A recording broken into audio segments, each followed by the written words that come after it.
happy with what the market says. We can't do that because we're still dependent on the market. That's because right. we have so many instruments that are in the market. So we have to work with the market. But the fact of the matter is that I think that our focus now has to be on not just how do we endure this recession, how do we pull Jamaica out of the recession. And therefore, it's while we're concerned about ratings that are offered by rating agencies, I would never tell you that that is at the center of our concern. We have to be concerned with now, how do we get this economy on a path of recovery and then growth? How do we do that, PM? Because one of the criticisms is that even with the IMF loan, it still is piling more debt on debt. Where is the way forward in terms of the productive sector? Where is the vision for the transformation of the Jamaican economy? Some say they are not seeing that from the government. One mistake we must not make is to believe that we can transfer to the IMF the responsibility for fixing the economy and for growing the economy. That's our job. The IMF comes in to provide you with some assistance, particularly in times of crisis. But if you're not growing, and if you haven't grown for a long time, you have to find out what is it that has caused it, and you have to fix that. There are a whole range of things. It would take a whole program to discuss it, but let us look at a few things. Part of our problem is that the economy has not for many years, decades, really diversified itself to identify new spheres of growth that can not just provide something new, but can have the multiplier effect to embrace other sectors of the economy. I would think that the last such area that was established would have been the apparel sector, which was established in the 1980s, and that went the way of all flesh. Our economy is still so vulnerable. Why? More than 50% of our merchandise exports come from bauxite and aluminum.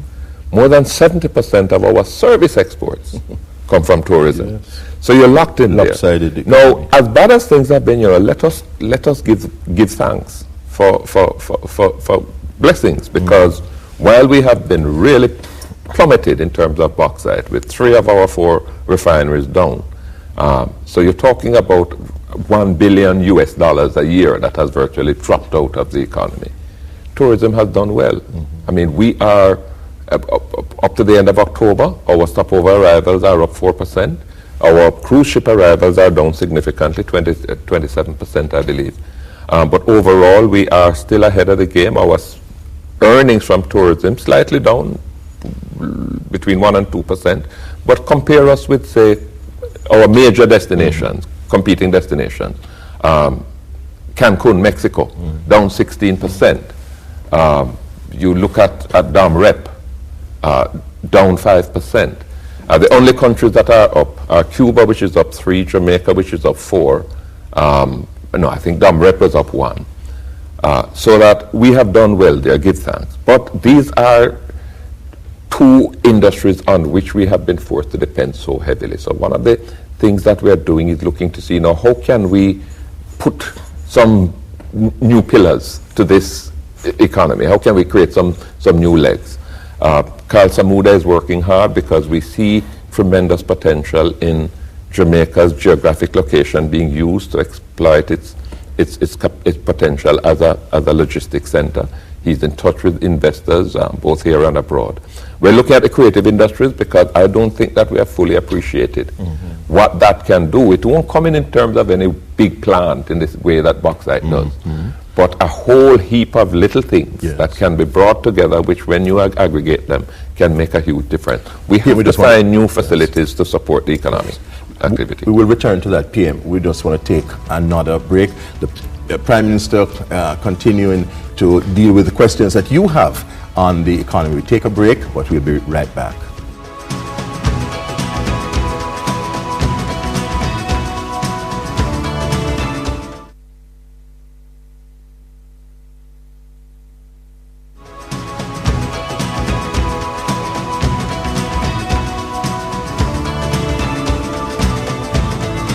Our conversation with the Prime Minister continues. PM, in my introduction, I talked about our long history of no growth, negligible growth. In your view, what have been the main constraints to the economic growth of Jamaica? There are a number of things. One has to do with our fiscal performance over the years, because when government ends up as the best game in town, we offer a better return than people can earn from hard investment. Then people don't bother with hard investment. That has done serious damage to entrepreneurism in Jamaica, which is why getting that fiscal situation fixed once and for all is so important. But even then, Ian, if you look at foreign investment that has come into the country, particularly in the 90s into the new decade, they've been significant. Yeah. And yet the economy has not absorbed. Precisely. Our absorptive capacity has been so weak, which tells us that there are inherent problems that have to be addressed. Some of that, of course, may still relate to the fiscal monetary situation, because a local entrepreneur who could invest and set up a business that could benefit from the foreign direct investment looks at it and says, but government is offering me 20% on the money, why should I? But I think we have to do more to get them positioned. And we need to facilitate them through Exim Bank, through Development Bank of Jamaica, through Jamaica Business Development Corporation, a range of things. But those are not the only things. The PIOJ just sent me a